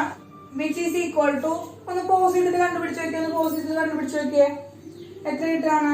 എന്തായാലും 16-ലെ 30-ലെ ഒരു വട്ടം പോകുള്ളൂ. അപ്പൊ 1 പോയിന്റ് ആണ് വരിക. 1.88 ആണ് പോകുക. 30-ല് 16 ഒരു വട്ടം പോകുള്ളൂ. അപ്പൊ നമുക്ക് 1.88 എന്ന് കിട്ടും. ഓക്കെ, ഇനി സിംപ്ലസ്റ്റ് റേഷ്യോ ആണ്. എന്താ മക്കളെ, റേഷ്യോ എന്ന് പറഞ്ഞാൽ എന്താണ്, സിംപ്ലസ്റ്റ് റേഷ്യോ ആണ്. അപ്പൊ സിംപ്ലസ്റ്റ് റേഷ്യോ എന്ന് പറയുന്നത് ഈ കണ്ടുപിടിച്ചിരിക്കുന്ന പെർസെന്റേജ് ബൈ മാസ് റേഷ്യോ ഉണ്ടല്ലോ, അല്ലെങ്കിൽ പെർസെന്റേജ് റേഷ്യോ, നമ്മൾ അല്ലെങ്കിൽ റിലേറ്റീവ് നമ്പർ ഓഫ് ആറ്റംസ് എന്ന് പറയുന്ന ആളെ, അതിൽ ഏതാണോ ഏറ്റവും ചെറിയ ആള് വരുന്നത്, ഈ 2 റേഷ്യോയില് ഏതാണോ സിമ്പിൾ ആയിട്ട്, ഏറ്റവും സിംപ്ലസ്റ്റ് അല്ലെങ്കിൽ ഏറ്റവും സ്മോളസ്റ്റ് ആയിട്ട് വരുന്നത് ഏതാണോ, ഏറ്റവും ചെറിയ ആൾ ആരാണോ വരുന്നത്, ആ ചെറിയ ആളെ തന്നെ നമ്മൾ എന്ത് ചെയ്യുക, ആ ചെറിയ ആളെ കൊണ്ട് 2 റേഷ്യോനെയും ഡിവൈഡ് ചെയ്യാം. അങ്ങനെ വരുമ്പോൾ ഇതിൽ ചെറിയ ആളെ എത്ര, 1.25 ആണ്. ഏറ്റവും വലിയ കുറഞ്ഞത് 1.25 1.88 അപ്പൊ എന്ത് ചെയ്യാണ്, 1.25 5നെ 1.25 കൊണ്ട് ഡിവൈഡ് ചെയ്തു. അതുപോലെ തന്നെ 1.88നെ 1.25 കൊണ്ട് ഡിവൈഡ് ചെയ്യും. അങ്ങനെ രണ്ട് ആൾക്കാരിന് എന്താ രണ്ട് റേഷ്യോന് 1.25 കൊണ്ട് ഡിവൈഡ് ചെയ്തു. അപ്പൊ നമുക്ക് സിംപ്ലസ്റ്റ് റേഷ്യോ നിങ്ങൾക്ക് ഓർത്തിരിക്കാൻ ബുദ്ധിമുട്ടാണെങ്കിൽ സ്മോളസ്റ്റ് റേഷ്യോ ഓർത്ത് വെച്ചോട്ടോ. അപ്പൊ സ്മോളസ്റ്റ് ആയിട്ടുള്ള സ്മോളസ്റ്റ് റേഷ്യോ കൊണ്ട് രണ്ടാൾക്കാരിനെയും ഡിവൈഡ് ചെയ്യാന്നുള്ളത് ഓർത്ത് വെക്കാനായിട്ട് വേണ്ടി ഇൻഡിക്കേറ്റ് ചെയ്യാനായിട്ട് സാധിക്കും. അപ്പൊ 1.25 ഡിവൈഡ് ബൈ 1.25 എന്ന് പറയുമ്പോൾ എത്ര കിട്ടും? നമുക്ക് 1 കിട്ടി. ഇനി 1.88 ഡിവൈഡ് ബൈ 1.25 എന്ന് പറയുമ്പോൾ വിച്ച് ഈസ് ഈക്വൽ ടു 1.5 എന്ന് കിട്ടും. അപ്പൊ നമുക്ക് ആക്ച്വലി നമുക്ക് എങ്ങനെ എഴുതാം? എഫ് എന്ന് പറയുന്നത് ഒരാളും ഒ എന്ന് പറയുന്നത് 1.5 ആണ്. അപ്പൊ ഇങ്ങനെ 1.5 എന്ന് പറയുന്ന നമ്പേഴ്സ് നമുക്ക് വരിക. അപ്പോ നമ്മൾ ഒരു എക്സ്ട്രാ ഒരു ടേബിളും കൂടി അവിടെ എന്ത് ചെയ്യണം? ഫില്ല് ചെയ്യണം. സിംപ്ലസ്റ്റ് വോൾ നമ്പർ റേഷ്യോ, അതായത് ഇതിനൊരു വോൾ നമ്പറിലേക്കാക്കി മാറ്റണം. അപ്പൊ 1.5നെ വോൾ നമ്പർ ആക്കി മാറ്റണമെങ്കിൽ എന്ത് ചെയ്താൽ മതി? ഇവൻ എന്ത് ചെയ്താൽ മതി? ഇവൻ 2 കൊണ്ട് മൾട്ടിപ്ലൈ ചെയ്ത് ഇവനെ 3 ആക്കി മാറ്റാം അല്ലെ? ഇവന് 2 കൊണ്ട് മൾട്ടിപ്ലൈ ചെയ്ത് 3 ആക്കി മാറ്റാം. അപ്പൊ ഇവനെ മാത്രം നമ്മൾ 1.5 into 2 ചെയ്തു. അപ്പൊ 3 കിട്ടി. അപ്പൊ ഇവനെ മാത്രം ആ ചേഞ്ച് ചെയ്താൽ പോരാ. ഇവനെ മാത്രം ആ ചേഞ്ച് ചെയ്താൽ പോരാ. എന്ത് ചെയ്യണം? ആ ചേഞ്ചിങ് നമ്മൾ എന്ത് ചെയ്യണം? ഫസ്റ്റത്തെ അയാളിൽ ചെയ്യണം. 1 into 2 is equal to 2 കിട്ടി. ഇതാണ് ആ വോൾ നമ്പർ റേഷ്യോ. ഇതാണ് ആ വോൾ നമ്പർ റേഷ്യോ. നമുക്ക് അതിനെ വോൾ നമ്പറിലേക്ക് ആക്കി എഴുതാം. അല്ലാതെ ഇങ്ങനെ ഫ്രാക്ഷൻ നമ്പേഴ്സ് അല്ലെങ്കിൽ ഡെസിമൽ നമ്പേഴ്സ് വന്നു കഴിഞ്ഞാൽ നമുക്ക് എംപിരിക്കൽ ഫോർമുല കറക്റ്റ് ആവില്ല. അങ്ങനെ ഡെസിമൽ നമ്പേഴ്സ് വന്നു കഴിഞ്ഞാൽ അതിനെ വോൾ നമ്പർ റേഷ്യോയിലേക്ക് ആക്കി മാറ്റാനായിട്ട് നമ്മൾ എന്താണ്? നമുക്ക് അതിന്റെ കറക്റ്റ് ഫാക്ടർ ആയിട്ടുള്ള ഒരു നമ്പർ കൊണ്ട് മൾട്ടിപ്ലൈ ചെയ്താൽ മതി. അങ്ങനെ മൾട്ടിപ്ലൈ ചെയ്യുമ്പോൾ ആരൊക്കെ ഉണ്ടോ എലമെന്റുകൾ അവരിനെ ഒക്കെ മൾട്ടിപ്ലൈ ചെയ്യണം. അവരുടെ റേഷ്യോനൊക്കെ മൾട്ടിപ്ലൈ ചെയ്യണം. കിട്ടിയ മക്കളെ? അങ്ങനെ നമുക്ക് എന്ത് കിട്ടി? Fe 2 എണ്ണവും ഓക്സിജൻ 3 എണ്ണം എന്ന് കിട്ടി. അപ്പൊ എംപിരിക്കൽ ഫോർമുല ആണ് Fe2O3 ആണ്. Fe2O3 ആണ്. സിമ്പിൾ ആണ് മക്കളെ. ഈ ഒരു ടേബിളിൽ നിങ്ങൾ കാൽക്കുലേഷൻ മാത്രം എന്ത് ചെയ്താൽ മതി? ചെയ്യാനായിട്ട് കിട്ടിയാൽ മതി. സിമ്പിൾ ആയിട്ടുള്ള ഒരു മെത്തേഡ് ആണ് ഇതെന്ന് പറയുന്നത്. സ്റ്റെപ്പ് ചെയ്ത് പ്രോബ്ലം ആയിട്ട് ചെയ്യുമ്പോൾ കുറച്ച് ബുദ്ധിമുട്ടാണ്. ഇങ്ങനെ ഒറ്റയടിക്ക് ചെയ്യുമ്പോൾ അറ്റ് എ ടൈം ചെയ്ത് സോൾവ് ചെയ്ത് കിട്ടുന്ന കിട്ടും. അപ്പൊ അതുകൊണ്ട് സിമ്പിൾ ആയിട്ട് ടേബിളർ ഫോമിൽ ചെയ്യാണ് നല്ലത്. സിമ്പിൾ ആയിട്ടുള്ള മെത്തേഡ് എന്ന് പറയുന്നത്. അപ്പോ നോട്ട് ചെയ്തോളൂ കേട്ടോ മക്കളെ, ചെയ്തോളൂ മക്കളെ. നെക്സ്റ്റ് ഒരു ക്വസ്റ്റ്യൻ എന്ന് പറയുന്നത് പെർസെന്റേജ് കോമ്പോസിഷനിൽ നിന്ന് വരുന്ന ഒരു ക്വസ്റ്റ്യൻ ആണ് കേട്ടോ. പെർസെന്റേജ് കോമ്പോസിഷനിൽ വരുന്ന ഒരു എക്സാമ്പിൾ ക്വസ്റ്റ്യൻ ആണ് കാണിച്ചിരിക്കുന്നത്. Calculate the mass percent of different elements present in sodium sulphate. Sodium sulphate Na2SO4 എന്താണ്? എല്ലാ എലമെന്റിന്റെയും എന്താണ് മാസ് പെർസെന്റേജ് കണ്ടുപിടിക്കാനാണ് പറഞ്ഞിരിക്കുന്നത്. അപ്പൊ നമുക്കറിയാം എന്താണ് mass percentage of an element and it equal to mass of an element in the compound divided by molecular mass of compound into 100 ആണ്. നമുക്ക് അറിയുന്നതാണ്, ഇക്വേഷൻ അറിയുന്നതാണ്. അപ്പൊ മോളിക്കുലർ മാസ് അറിയണം, പിന്നെ മാസ് ഓഫ് ദി എലമെന്റ്, ഓരോ എലമെന്റിന്റെയും മാസ് അറിയണം. അപ്പൊ ആദ്യം നമുക്ക് എന്ത് ചെയ്യാം? മോളിക്കുലർ മാസ് കണ്ടുപിടിക്കാം. അപ്പൊ molecular mass of Na2SO4 sodium sulphate ആണ്. മോളിക്കുലർ മാസ് ഓഫ് Na2SO4 ആണ്. അപ്പൊ സോഡിയം എത്രയുണ്ട് മക്കളെ? Na2SO4 2 സോഡിയം ഉണ്ട്. അപ്പൊ നമ്മൾ എന്ത് ചെയ്തു? 2 into എത്രയാണ്? 23 ആണ് സോഡിയത്തിന്റെ ആറ്റോമിക് വെയിറ്റ്. അപ്പൊ 2 into 23 പ്ലസ് സൾഫർ എത്രയാണ് മക്കളെ? സൾഫർ ഒരെണ്ണേ ഉള്ളൂ. അപ്പൊ 1 into 32 ആണ് സൾഫറിന്റെ ആറ്റോമിക് വെയിറ്റ്. ഇൻ പ്ലസ് ഇനി ഓക്സിജൻ എത്രയുണ്ട് മക്കളെ? ഓക്സിജൻ 4 ആളുണ്ട്. 4 into 16 കിട്ടി. വിച്ച് ഈസ് ഈക്വൽ ടു എത്രയാണ് മക്കളെ? 46 പ്ലസ് 32 പ്ലസ് 4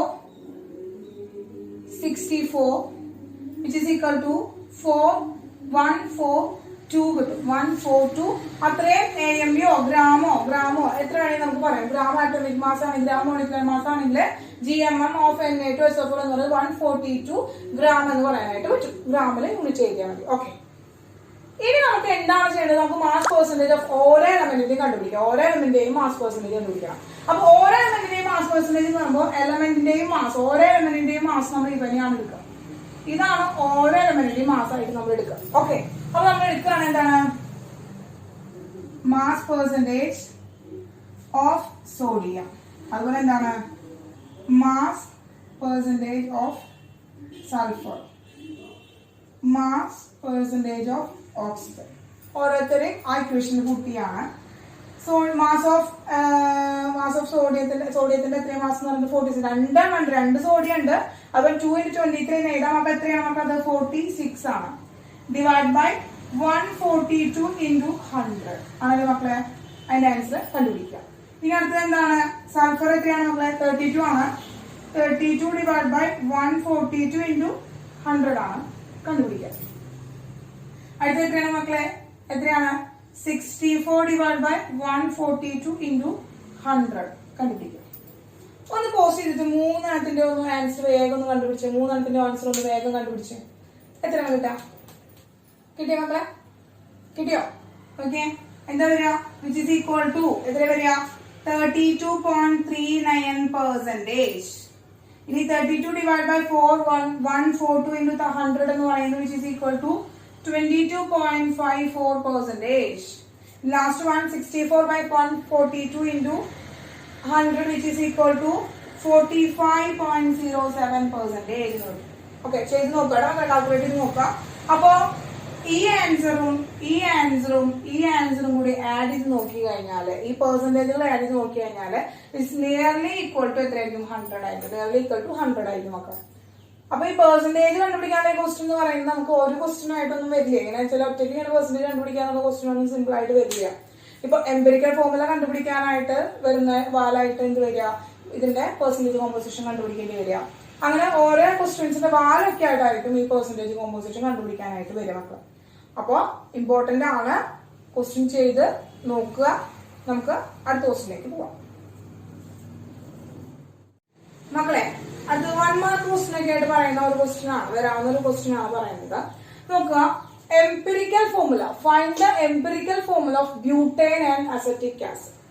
ഒന്നും വന്നിട്ടില്ല, വേറെ ഒന്നും വന്നിട്ടില്ല. എന്താണ് ബ്യൂട്ടേന്റെയും അസറ്റിക് ആസിഡിന്റെയും എംപിരിക്കൽ ഫോർമുല കണ്ടുപിടിക്കാനാണ് പറഞ്ഞിരിക്കുന്നത്. അപ്പൊ നമുക്കറിയാം ബ്യൂട്ടേൻ എന്ന് പറയുന്ന സ്ട്രക്ചർ നമുക്കറിയാം. ബ്യൂട്ടേൻ എത്രയാണ് നമുക്ക് പഠിച്ചിട്ടുണ്ട്? 1 2 3 4 4 കാർബൺ ആണുള്ളത്. ആ 4 കാർബൺ ആണ് റൂട്ട് വേർഡ് ആയിട്ട്. ബ്യൂട്ട് വരുമ്പോ 4 കാർബൺ ആണ്. അതിന്റെ ഇനി വരുമ്പോ എന്താണ് ഹൈഡ്രജൻ ആണ് വരിക. എന്താ ബ്യൂട്ടേൻ ഹൈഡ്രജൻ ആണ് സബ്സ്റ്റിറ്റ്യൂവൻസ് ആയിട്ട് വരിക. അത് എന്താണ് സിംഗിൾ ബോണ്ട് ആയിട്ടുള്ള കാർബൺ ആയിട്ടാണ്. അപ്പൊ നമ്മൾ സിംഗിൾ ബോണ്ടിലാണ് ഇട്ടത്. ഇനി അവിടെ എല്ലായിടത്തും ആര് വന്നു? ഹൈഡ്രജൻ വന്നു. അപ്പൊ hydrogen hydrogen hydrogen hydrogen hydrogen hydrogen hydrogen hydrogen hydrogen hydrogen നമ്മൾ ഓർഗാനിക് കെമിസ്ട്രിയിൽ പഠിച്ചതാണ് അല്ലെ കഴിഞ്ഞ കൊല്ലം. അപ്പൊ എന്താണ് ബ്യൂട്ടേന്റെ സ്ട്രക്ചർ കിട്ടി. അപ്പൊ അതിന്റെ കെമിക്കൽ ഫോർമുല മോളിക്കുലർ ഫോർമുല പറയുകയാണെങ്കിൽ എത്രയാ? 1 2 3 4 കാർബൺ ഉണ്ട്. ഇനി എത്ര ഹൈഡ്രജൻ ഉണ്ട് മക്കളെ? 1 2 3 4 5 6 7 8 9 10 ഹൈഡ്രജൻ 10 ഉണ്ട്. ഇതാണ് ഇതിന്റെ മോളിക്കുലർ ഫോർമുല എന്ന് പറയുന്നത്. അപ്പോ ഈ മോളിക്കുലർ ഫോർമുലയെ നമുക്കറിയാം എന്താണ്? Molecular formula is equal to n into empirical ഫോർമുലയാണ്. അപ്പോ എംപിരിക്കൽ ഫോർമുല കിട്ടാനായിട്ട് നമ്മൾ എന്ത് ചെയ്താൽ മതി? Molecular formula divided by n ചെയ്താൽ മതി. Molecular formula divided by n ചെയ്താൽ മതി. അതായത് കോമൺ ആയിട്ടുള്ള ഒരു ഫാക്ടർ കണ്ടുപിടിക്കുക. n എന്ന് പറയുന്നത് കോമൺ ആയിട്ടുള്ള ഒരു ഫാക്ടർ കണ്ടുപിടിക്കണം. അപ്പൊ ഈ മോളിക്കുലർ ഫോർമുലയെ നമ്മൾ എന്താ ഈ 4ഉം 10ന്റെയും കോമൺ ആയിട്ടുള്ള ഒരു ഫാക്ടർ എന്ന് പറയുന്നത് ഏതാണ് മക്കളെ? 2ന്റെ മൾട്ടിപ്ലിക്കേഷനിലാണ് വരിക. അപ്പൊ നമ്മൾ എന്ത് ചെയ്യും? ഡിവൈഡഡ് ബൈ 2 ഇട്ട് കൊടുക്കാം. ഡിവൈഡ് ബൈ 2 ഇട്ട് കൊടുക്കാം. അപ്പൊ 2ൽ എത്ര ടൈംസ് പോവും? ഇത് 2 ടൈംസ് പോവും. എത്ര ടൈംസ് പോവും? 5 ടൈംസ് പോവും. അപ്പൊ എന്താണ് C2H5 എന്ന് പറഞ്ഞതാണ് എംപിരിക്കൽ ഫോർമുല ഓഫ് എന്താണ്? Butane. Empirical formula of butane എത്രയാണ്? C2H10. അപ്പൊ ഇനി ആ 2 കൊണ്ട് മൾട്ടിപ്ലൈ ചെയ്തേക്കും. മോളിക്കുലർ ഫോർമുല കണ്ടുപിടിക്കാനായിട്ട് നമ്മൾ എന്തെങ്കിലും മോളിക്കുലർ ഫോർമുല കണ്ടുപിടിക്കാൻ പറയുകയാണെങ്കിൽ എംപിരിക്കൽ ഫോർമുല മോളിക്കുലർ ഫോർമുല കണ്ടുപിടിക്കാൻ പറയുന്നത് എന്താ? ഈ 2നെ നമ്മൾ മൾട്ടിപ്ലൈ ചെയ്ത് എന്താണ്? C2H5 ചെയ്യുമ്പോൾ നമുക്ക് എന്ത് കിട്ടി? C4H10 കിട്ടിയില്ലേ മക്കളെ? അപ്പൊ അത്രയേ ഉള്ളൂ. എന്താണ് ആ ഒരു റിലേഷൻ വെച്ചിട്ടാണ് നമ്മൾ ഈ പ്രോബ്ലം ചെയ്യേണ്ടത്. അടുത്ത അസിറ്റിക് ആസിഡ് ആണ് മക്കളെ. അസിറ്റിക് ആസിഡ് നമുക്കറിയാം എന്താണ്? CH3COOH ആണ്. CH3COOH ആണ്. അപ്പൊ ഇത് നമുക്ക് ഫോർമുല മോളിക്കുലർ ഫോർമുലയിട്ട് എഴുതുമ്പോ 2 കാർബൺ 4 ഹൈഡ്രജൻ 2 ഓക്സിജൻ 2 ഓക്സിജൻ ആണ്. അപ്പൊ ഇതിന്റെയും എന്ത് തന്നെയാണ്? 2 തന്നെയാണ് കോമൺ ഫാക്ടർ ആയിട്ട് വരിക. 2 ക്യാൻസൽ ചെയ്തു ഇവിടെ 2 ആയി. അപ്പൊ എന്താ? CH2O എന്ന് പറയുന്നതാണ് അതിന്റെ എംപിരിക്കൽ ഫോർമുല എന്ന് പറയുന്നത്. അപ്പൊ CH2O നമ്മൾ എന്ത് ചെയ്യാണ്, ഇൻറ്റു 2 ചെയ്ത് നമുക്ക് എന്ത് കിട്ടി, C2H4O2, അതായത് നമ്മുടെ അസറ്റിക് ആസിഡിന്റെ മോളിക്കുലർ ഫോർമുല കിട്ടി. അപ്പൊ അതിന്റെ മക്കളെ അപ്പൊ അത് ചെയ്യാനായിട്ട് പറ്റൂട്ടോ. അപ്പൊ എംപിരിക്കൽ ഫോർമുല കണ്ടുപിടിക്കാനാണ് പറയുന്നത്. ഇത് രണ്ടുമാണ് ആൻസർ. ഓക്കെ, കിട്ടിയില്ലോ. അപ്പൊ ഈ റിലേഷൻഷിപ്പ് വെച്ചിട്ടാണ് നമുക്ക് കണ്ടുപിടിക്കേണ്ടത് മക്കളെ. ഈ റിലേഷൻഷിപ്പ് വെച്ചിട്ടാണ് കണ്ടുപിടിക്കേണ്ടത്. അപ്പോ അടുത്ത ടീച്ചർ 2-3 ക്വസ്റ്റ്യൻസ് തന്നിരിക്കുകയാണ് മക്കൾക്കൊന്ന് ചെയ്ത് നോക്കാനായിട്ട്, ഒന്ന് ട്രൈ ചെയ്ത് നോക്കാനായിട്ട് 2-3 ക്വസ്റ്റ്യൻസ് തന്നിരിക്കുകയാണ്. അപ്പൊ എന്നിട്ട് ട്രൈ ചെയ്തിട്ട് നമ്മുടെ ഗ്രൂപ്പിലൊന്ന് എന്ത് ചെയ്യുക, പോസ്റ്റ് ചെയ്തോ, നമ്മുടെ ഗ്രൂപ്പിലൊന്ന് ഇട്ടോളൂ. അപ്പൊ നിങ്ങൾ ചെയ്ത് നോക്കി നിങ്ങൾക്ക് കിട്ടുന്നുണ്ടോ, എന്തായാലും ഒരു കൺസെപ്റ്റ് പഠിച്ചതല്ലേ നമ്മള്. അപ്പൊ ആ ഒരു കൺസെപ്റ്റ് മക്കൾക്ക് കിട്ടിയിട്ടുണ്ടോ ഒന്ന് ചെയ്ത് നോക്കുക. ഓക്കെ, ഒന്ന് നോട്ട് ചെയ്തോളാം മക്കളെ. നമുക്ക് ആ ക്വസ്റ്റ്യൻ ഒന്ന് എഴുതിക്കോളാം കേട്ടോ.